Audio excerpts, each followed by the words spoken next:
Well, hello, my friends. I'm coming to you today from my car. I'm sitting in the parking lot of the VA building down in Newport Beach, where Moosey is getting his eyes examined and hopefully a new pair of glasses. They wouldn't let me in, no visitors. However, I was the one that was going to pick out his glasses. So he's going to hope after he has the eye exam to be able to get permission to get me to go in, because I want to get him a nice pair of horn rim glasses again. I certainly am not dressed for a video. I did put curlers in my hair this morning, but I didn't even comb it out. Don't have a comb with me. I have no makeup on, so I don't even have lipstick in the car. And believe it or not, I have the same sweater on that I wore the other day. Oh, the horrors of not being fashionable today. I did want to tell you about our wonderful night the other night at our granddaughter Bridget's house with a wonderful family poker game. And as a bonus, I got to see several grandchildren. Some of the older granddaughters, and of course Bridget's three little daughters, who are our great-granddaughters. I helped them with their homework. We had laughs and fun, and it was a wonderful, wonderful night.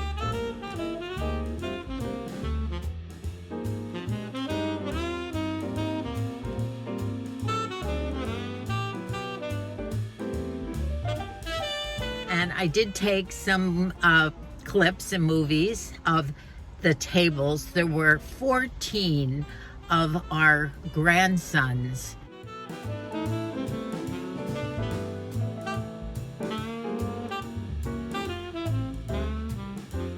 Let's see, a couple of our sons, and just a wonderful, wonderful reunion, which is the first time we've had a big family gathering like that. Not so many of the women, but it was so wonderful that we decided that we had to start doing more of our normal big family traditions again. I might have to get out of the sun. Tomorrow, on my wonderful outing with Dubby, we are going to be doing some antiquing. I don't know what she has in mind, but I certainly can't fit anything else in my home. But I'll probably still look and still want.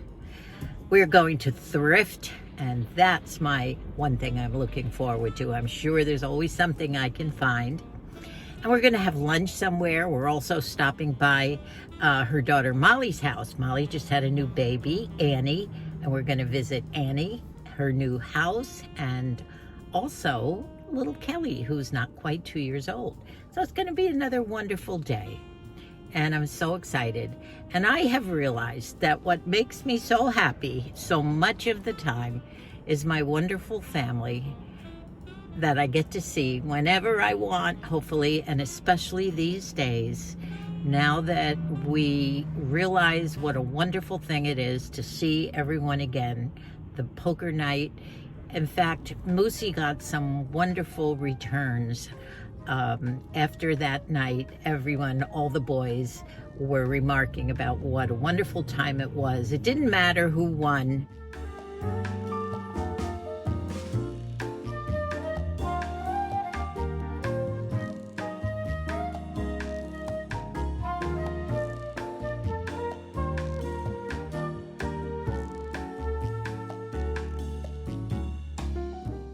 Moosey did not win. He came in fourth. He played well, but he enjoyed the night so much. The wonderful part about it is there were two tables, and one table had his son, Billy, our son, Billy, and our grandson, Billy, and Moosey, and Matt. So other than that, and several of the grandsons. They were all remarking the next day, not so much who won or whatever. It wasn't a gambling thing. It was a camaraderie, a family, affectionate night. How wonderful it was to see everyone again. And several of them said that thank you to Moose, who introduced all of us years and years ago. He taught so many of those grandsons and sons and son-in-laws to play poker years ago, even when we were over in Ireland in the early 2000s as a family. The young kids were learning how to play poker, and they all said thank you to our moose for creating this poker night, which is a gathering of so many of the boys and showing affection and love and respect. And Moosey loved that. He really did. It might be a little noisier here, so I have to keep the windows up, but at least I have some shade. It's hot, and I have a warm sweater on. A couple of weeks ago, I did a video of some happiness and some sadness, and believe it or not, this is going to be the same type of a video. Besides all the wonderful things that we did this week so far, and I still have another wonderful day tomorrow with my daughter. Whew, it is too hot in here, so I'm gonna have to turn it on and open up some windows. Get a little bit of a breeze, but it's gonna be noisier, I think. The sad part of this video, if you remember when I told you it's almost 2 weeks ago, a little over 2 weeks ago, that we lost our dog Shasta. Now, it's not Moosey's and my dog. As you know, we live in a little adobe, a nanny pod, on the property of our youngest daughter, Colleen, and her husband, Micah, and their family of 3 kids. And we have lived there for 18 years since we retired. And we're happy as a clam in our little quaint 90-year-old adobe. So they had 3 dogs to start with. One dog was 10, and that was Shasta. And the other 2 dogs are about 2.5 years old. Harley is a golden retriever, and Coda is the husky with the blue eyes. Beautiful dog. Coda was a wonderful nursemaid. She stayed with Shasta in her final days, didn't leave her side, nursing her. Wonderful dog. She had an instinct. I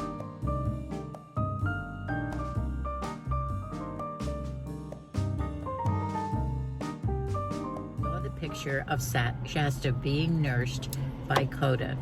And at the time, I told you that Coda had some problems of her own, which I didn't want to talk about at the time, but that I would tell you about them later.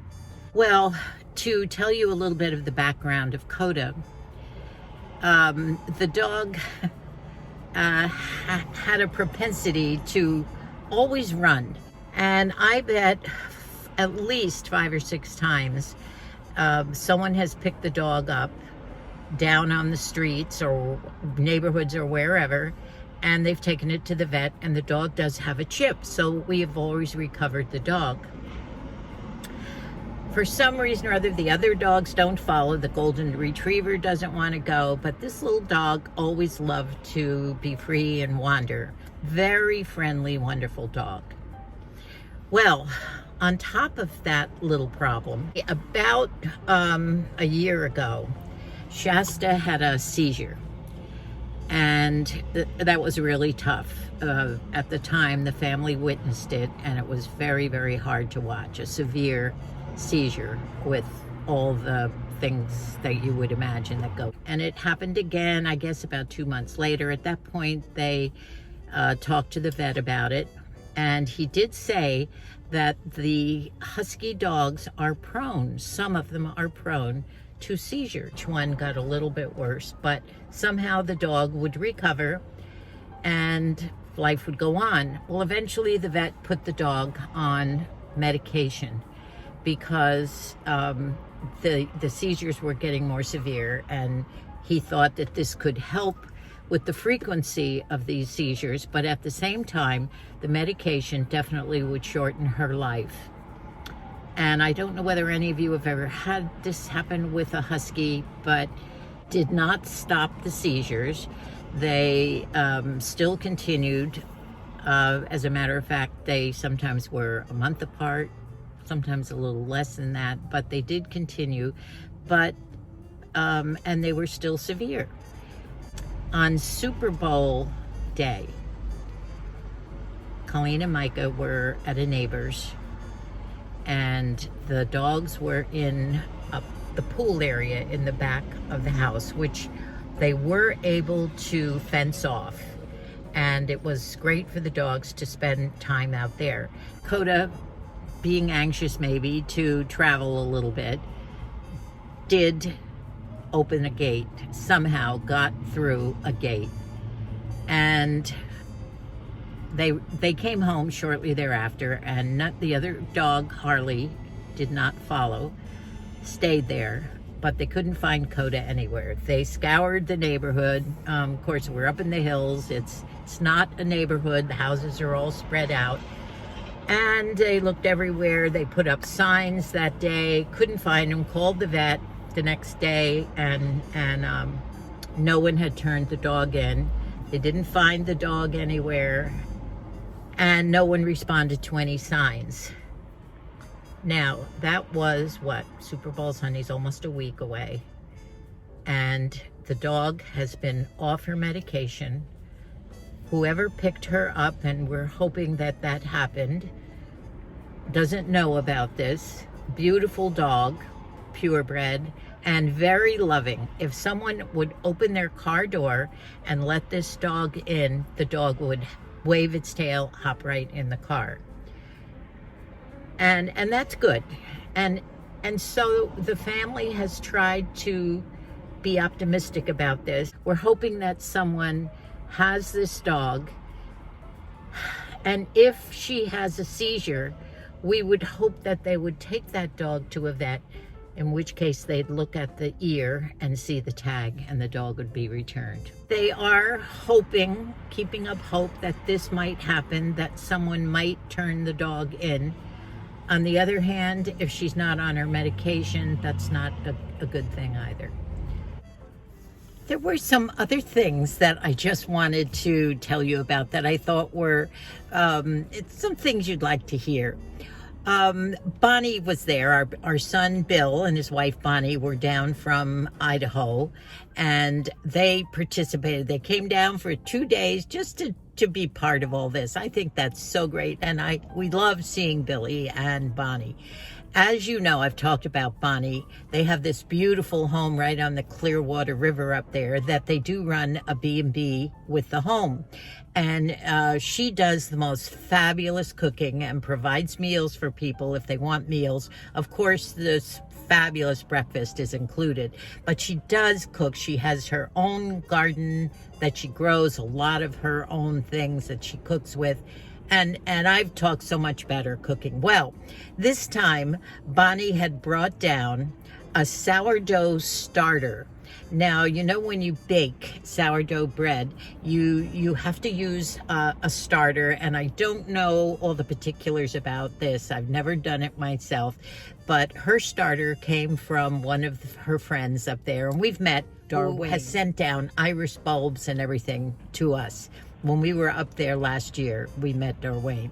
Well, she had gone to a class and had learned how to make this starter. And it's a mixture of all sorts of things that you must use as you make your sourdough bread. You keep this going. Sometimes people have kept sourdough starters for years, as long as you maintain it. And I don't know how you do that, but Bonnie knows exactly how to do it.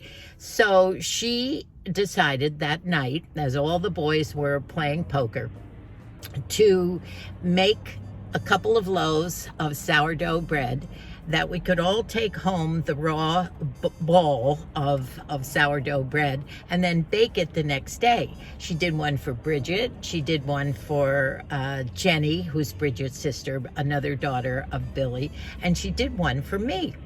And before you knew it, she had whipped up these great 3 balls of sourdough bread, and she told me, now take it home and cover it and it will rise. It had already started to rise in a bowl.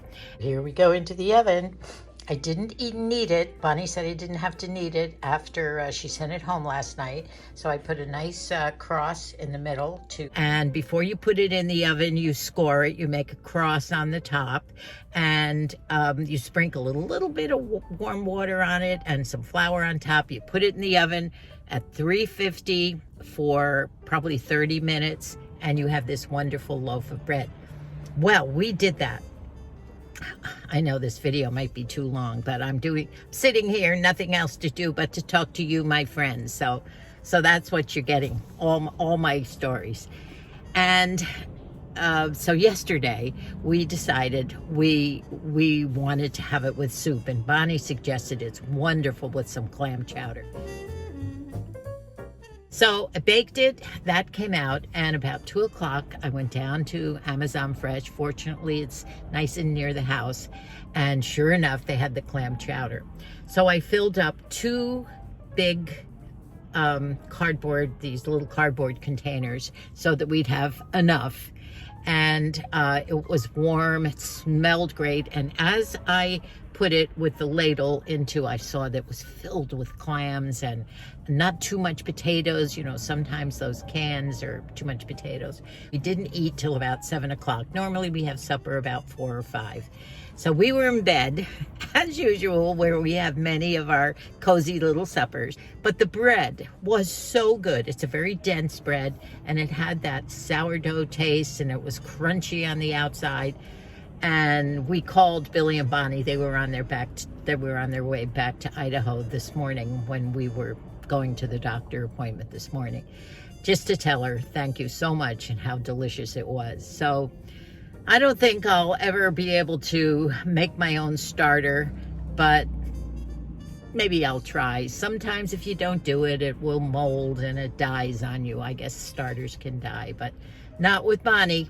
But the other funny story was little Brinley, one of Bridget's children, one of our granddaughters. She is 6 and she's in 1st grade, and she had homework, and so the other girls had homework too. And the fun part about it, that being a teacher, I couldn't resist helping them with their homework. But Brinley she is an amazing little gal, always moving, always doing somersaults and gabbing and whatever, sharp as a tack. And the 3 of them are Girl Scouts, and in their dining room were boxes lined up against the wall of all the new Girl Scout cookies.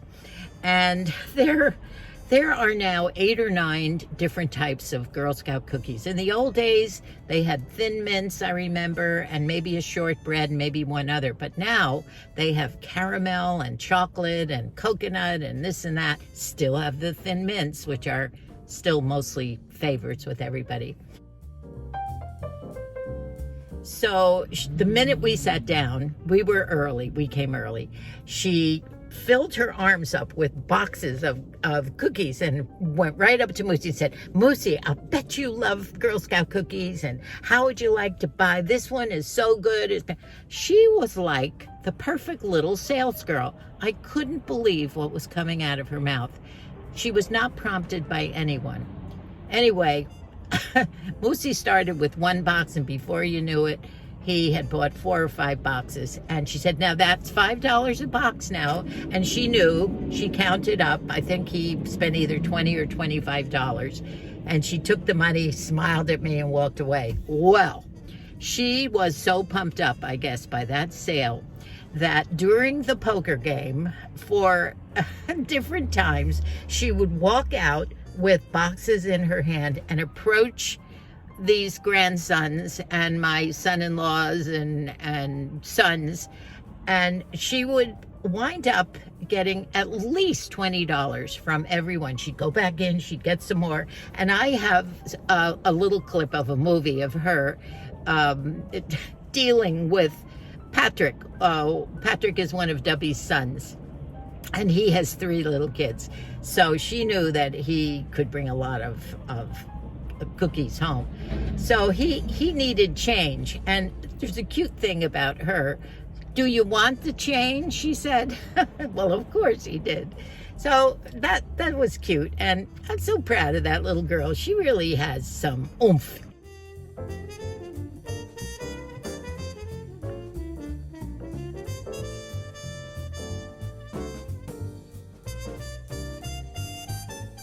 $5. Okay. I'm like, "Do you have change?" She's like, "Well, they're $5.